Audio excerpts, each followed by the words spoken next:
Hi everyone, welcome back to my diaries. நான் உங்கள் நண்பன் ஷிராப்தி பேசுகிறேன்.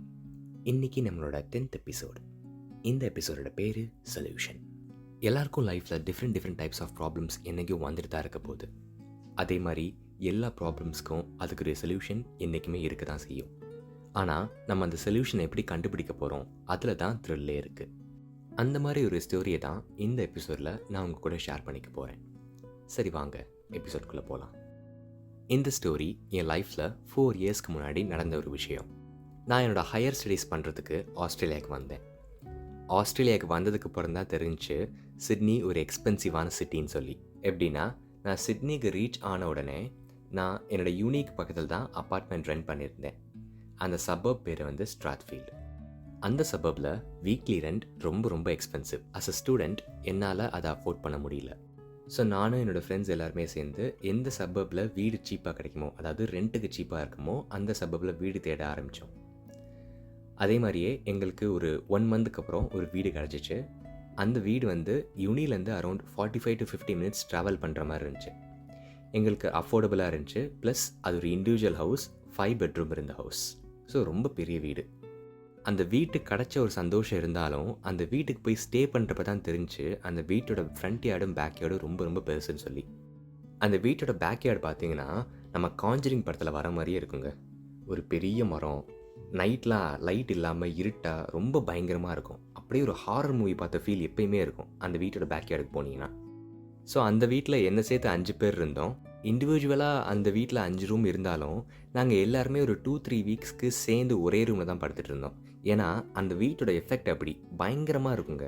அப்புறம் 2-3 வீக்ஸ்க்கு அப்புறம் எங்கள் எல்லாருக்கும் கொஞ்சம் கொஞ்சமாக அந்த வீடு பழகி தைரியம் வர ஆரம்பிச்சிச்சு. ஸோ நாங்கள் 5 பேருமே 5 ரூம் தனித்தனியாக எடுத்துக்கிட்டோம். அப்புறம் தான் அந்த வீட்டில் நாங்கள் எல்லாருமே மெதுவாக தேவையான ஐட்டம்ஸ்லாம் வாங்கிட்டு இருந்தோம். Washing machine, fridge, gas stop stove எல்லாமே நாங்கள் காசு போட்டு வாங்கிட்டு இருந்தோம். ஏன்னா வெளியே போய் சாப்பிட்டோன்னா ரொம்ப எக்ஸ்பென்சிவாக இருக்குன்னு சொல்லிட்டு வீட்லேயே நாங்கள் சமைச்சு சாப்பிட்லாம், மெதுவாக சமைக்க கற்றுக்கலாம் சொல்லிட்டு இந்த ஐட்டம்ஸ்லாம் வாங்க ஆரம்பித்தோம். அதே மாதிரியே நாங்கள் எல்லாருமே நல்லா சமைக்க கற்றுக்கிட்டோம். நான் முன்னாடியே சொன்ன மாதிரி அந்த வீட்டில் 5 பேர் இருந்தோம். ஸோ 5 பேர்கிட்டையும் தனித்தனியாக சாவி இருந்துச்சு. எல்லாருக்கும் கிளாஸஸ் ஒவ்வொரு டைமில் இருக்கும். ஸோ எப்பயுமே யாராச்சும் வீட்டில் இருந்துகிட்டே தான் இருப்பாங்க.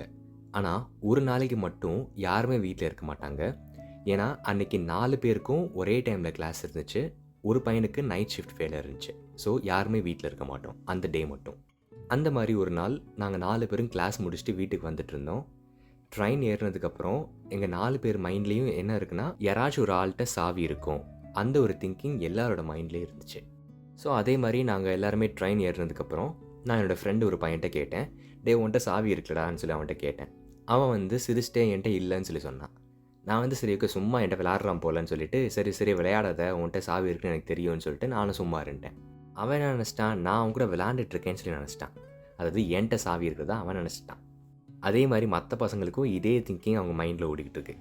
அதுக்கப்புறம் யார்கிட்டயா சாவி இருக்குன்னு சொல்லிட்டு வீடு வரைக்கும், அதாவது எங்கள் சப்பப் வரைக்கும் ரீச் ஆகி வீடு வரைக்கும் நடந்து போயிட்டோம். வீட்டுக்கு நடந்து போனதுக்கப்புறம் வழக்கம் போல் நானும் அவன்கிட்ட கை நீட்டி சாவி தாடா, டோர் ஓப்பன் பண்ணோன்னு சொல்லி சொன்னேன். அவன் வந்து என்கிட்ட உண்மையிலே சாவி இல்லைன்னு சொல்லி சொல்கிறான். மீதி 2 பசங்கிட்ட நான் கேட்டேன், உங்கள்கிட்ட ஏதாச்சும் சாவி இருக்காடான்னு சொல்லி கேட்டேன். அந்த பசங்களும் என்கிட்டையும் சாவி இல்லைன்னு சொல்லி சொல்கிறாங்க. அப்புறம் நான் கொஞ்சம் டென்ஷன் ஆகி, ஆல்ரெடி வெளியில் கொஞ்சம் ஜாஸ்தியாக குளிருது, எனக்கு ரொம்ப பசிக்க வேறு செய்யுது, மணி 10:45 ஆயிடுச்சு, ஸோ தயவு செஞ்சு சாவி இருந்தால் கொடுத்துருங்கடா, ஓப்பன் பண்ணலாம், அதுக்கப்புறமேட்டு உள்ளே போயாச்சும் நம்ம ஏதாச்சும் விளாட்லான்னு சொல்லி சொன்னேன். அப்புறம் தான் சீரியஸ்னஸ் எல்லாருக்கும் புரிஞ்சு தெரிய வருது யார்கிட்டையுமே சாவி இல்லைன்னு சொல்லி. சரி ஓகே, அந்த இன்னொரு பையன் நைட் ஷிஃப்ட் வேலை பார்க்குற பையன் வர்ற வரைக்கும் வெயிட் பண்ணலான்னு சொல்லி பார்த்தோன்னா அவன் வர்றதுக்கு நைட் 3:30 மணி ஆகும். அது வரைக்கும் நாங்கள் எல்லாருமே குளிர்லேயே செத்து போயிடுவோம். அவ்வளோ குளிர். ப்ளஸ் எல்லாருக்கும் செம பசி. இங்கே யாருக்கும் என்ன பண்ணுறதுன்னு தெரில. அந்த பையன்கிட்ட போய் சாவியை கொண்டு வரலான்னு பார்த்தோன்னா அவன் சிட்டியில் வேலை பார்த்துட்ருக்கான்.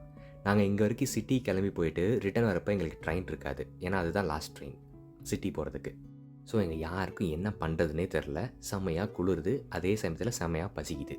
சரி ஓகே, பேக் யார்டு போய் பார்க்கலாம், வீட்டுக்குள்ளே போகிறதுக்கு ஏதாச்சும் வழி இருக்குமான்னு சொல்லிட்டு எல்லாருமே கேட்டை தாண்டி குதித்து பேக் யார்டுக்கு போனோம். டார்ச் லைட்லாம் ஆன் பண்ணிக்கிட்டு மெதுவாக அப்படியே பயந்துகிட்டே போனோம். ஏன்னா நான் ஏற்கனவே சொன்ன மாதிரி பேக் யார்டு ஆல்ரெடி ரொம்ப பெருசு. ஆஸ்திரேலியாவில் பாம்புலாம் வேறு கொஞ்சம் ஜாஸ்தின்னு சொன்னாங்க. ஸோ அந்த பயமும் இருக்குது உள்ள. பேக் யார்டு போனதுக்கப்புறம் தான் எங்களுக்கு தெரிஞ்சிச்சு எங்களுக்கு பின்னாடி இருக்க விண்டோ வந்து கிளாஸில் ஆனதுன்னு சொல்லி. நான் அப்படியே என் ஃப்ரெண்டு மூஞ்ச பார்த்து சிரித்தேன். அவன் வந்து டேய் அதெல்லாம் வேணான்னு சொல்லி என்கிட்ட சொன்னான். நான் யோசிக்கவே இல்லை, ஏன்னா இருக்கிற பசிக்கு நான் உள்ளே போனால் போதுன்னு இருந்தேன். கல்லை தூக்கி போட்டு கிளாஸை உடச்சிட்டேன். சைடில் இருக்க எல்லா குட்டி குட்டி பார்ட்ஸையும் கல்லை தட்டி தட்டி தட்டி தட்டி கம்ப்ளீட்டாக அந்த டோரையே க்ளீனாக ஓப்பன் பண்ணிட்டேன். என்னோடய ஃப்ரெண்டை உள்ளே தள்ளி விட்டேன். உள்ளே போய் மெயின் டோரை ஓப்பன் பண்ணிட்டான். நாங்கள் உள்ளே வந்துட்டு பேக் யார்டுக்கு போகிற டோரை கம்ப்ளீட்டாக லாக் பண்ணிட்டோம். ஸோ யாராச்சும் உள்ளே வர ட்ரை பண்ணாலும் அவங்களால ஹாலுக்குள்ளே வர முடியாது. அதனால தான் அந்த டோரை லாக் பண்ணி வச்சிட்டோம். நாங்கள் உள்ளே வந்ததுக்கப்புறம் ஹீட்டர்லாம் ஆன் பண்ணிவிட்டு நல்லா சாப்பிட்டு முடிச்சிட்டோம். நெக்ஸ்ட் டே அந்த கிளாஸ் விண்டோவை சரி பண்ணுற ஆளை கூப்பிட்டுட்டு அந்த விண்டோவை நாங்கள் ஃபிக்ஸும் பண்ணிட்டோம். ஸோ இந்த ப்ராப்ளம்க்கு ஒரு இமீடியட் சொல்யூஷனாக நான் விண்டோவை உடைக்கிற ஆப்ஷன் எடுத்துக்கிட்டேன். இதுலேருந்து என்ன தெரிய வருதுன்னா, ஏதாச்சும் ஒரு ப்ராப்ளம்க்கு நீங்கள் இமீடியட்டாக சொல்யூஷன் தேடி போனீங்கன்னா அந்த சொல்யூஷன் வந்து ஏதாச்சும் உங்களுக்கு செலவு வைக்கும், இல்லை அந்த சொல்யூஷனால் ஏதாச்சும் ஒரு கரடு முரடான விஷயம் நடக்கும். என் விஷயத்தில் ரெண்டுமே நடந்துச்சு. அந்த கிளாஸை உடைக்கிற மாதிரி கரடு முரடான விஷயமும் நடந்துச்சு, அந்த கிளாஸை ஃபிக்ஸ் பண்ணுறதுக்கு செலவும் வச்சுச்சு. அதுவே நான் கொஞ்சம் பொறுமையாக இருந்திருந்தேன்னா என்னோடய ஃப்ரெண்டு நைட் ஷிஃப்ட்டு போன பையன் வீட்டுக்கு வந்திருப்பான். அவனே டோர் ஓப்பன் பண்ணி விட்டுருப்பான். நாங்கள் எந்த செலவும் இல்லாமல் எந்த கரடு முரடான சிச்சுவேஷனும் இல்லாமல் வீட்டுக்குள்ளே சேஃபாக போயிருப்போம். இது பேஷண்ட்டாக இருக்கிறப்போ வர சொல்யூஷன். இந்த மாதிரி விஷயம் எல்லாரோட லைஃப்லேயும் நடக்கும். எல்லா ப்ராப்ளமுக்கும் ஒரு ஷார்ட்கட் சொல்யூஷன் இருக்கும், அதாவது ஒரு இமீடியட் சொல்யூஷன் இருக்கும், இல்லை நீங்கள் பொறுமையாக வெயிட் பண்ணி அந்த சொல்யூஷனுக்கு காத்துட்டு இருந்து வர மாதிரியும் இருக்கும். என்றைக்கும் எதுலேயும் இமீடியட் சொல்யூஷன் நம்ம எல்லாருக்கும் செலவு வைக்கும். அதுவே நீங்கள் வந்து சொல்யூஷனுக்காண்டி வெயிட் பண்ணிட்டுருந்தீங்கன்னா அந்த சொல்யூஷன் தேடி போகிறப்போ நீங்கள் நிறைய விஷயத்தை கற்றுப்பீங்க. அதே சமயத்தில் உங்களுக்கு கரெக்டான பர்ஃபெக்டான சொல்யூஷன் கிடைக்கும். இப்போது கரண்ட்டாக பார்த்தீங்கன்னா நம்ம எல்லாருமே இந்த கோவிட் சொல்கிற ஒரு ப்ராப்ளமில் சிக்கியிருக்கோம். இந்த கோவிட்னால நிறைய பேருக்கு நிறைய விதத்தில் ப்ராப்ளம் இருக்குது. வேலையில் ப்ராப்ளம், வீட்டில் ப்ராப்ளம், அப்புறம் ஹெல்த் ப்ராப்ளம், இந்த மாதிரி எக்கச்சக்கமான ப்ராப்ளம் எல்லாருக்குமே இருக்குது. ஸோ இந்த கோவிட் வந்தப்போ நம்ம எல்லாருமே பேஷண்ட்டாக வீட்டில் லாக்டவுனில் போய் இருந்தனால மட்டும்தான் நமக்கு ஒரு பர்ஃபெக்டான சொல்யூஷன் கிடச்சிருக்கு, அந்த வேக்சினேஷன். இப்போ தான் நிறைய வேக்சினேஷன் நிறைய இடத்துல வந்திருக்கு. டிஃப்ரெண்ட் டைப்ஸ் ஆஃப் பிராண்ட்ஸ்லாம் இருக்குது. ஸோ கண்டிப்பாக எல்லாருமே வேக்சினேட் பண்ணிக்கோங்க.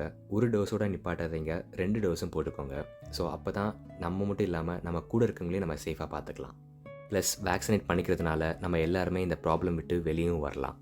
அப்புறம் இந்த எபிசோட் முடிக்கிறதுக்கு முன்னாடி இன்றைக்கி என்னோடய ஃப்ரெண்டுக்கு பர்த்டே. இந்த பாட்காஸ்ட் மூலிமா என்னோடய ஃப்ரெண்டுக்கும் many more happy returns of the day birthday wishes சொல்லிவிட்டு இந்த எபிசோட் நான் முடிக்கிறேன். Thank you so much. இந்த எபிசோட் கேட்டதுக்கு ரொம்ப நன்றி. உங்களை இன்னொரு எபிசோடில் சந்திக்கிறேன். Till then be safe, stay happy, get vaccinated as soon as possible. Thank you so much. Tata. Bye bye.